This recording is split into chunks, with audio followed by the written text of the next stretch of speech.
Questo è il complesso delle Domus de Janas di Noghedo Santa Vittoria, che si trovano in cima al paese, vicino alla casa degli anziani. Aio, Beniga di Gontu. Nell'antichità c'erano degli scalpellini che erano veramente straordinari. Guardate che lavoro. Queste domus hanno più vani, bisogna essere filiformi per riuscire ad entrare. Le vedete? Quindi erano pluricellulari, delle sepolture veramente più che familiari. Guardate quest'altro vano come è articolato, una grande cavità da cui poi si diramano le altre celle.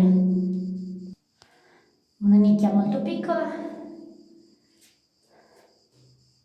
Bellissime e suggestive tombe Domus de Janas di Noghedo Santa Vittoria.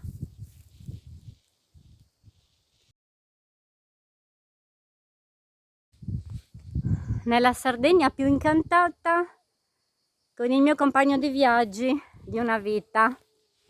Non tutti hanno questa fortuna. Le nostre bellissime Domus de Janas, l'ho raccontato tante volte, le Janas sono le fattine,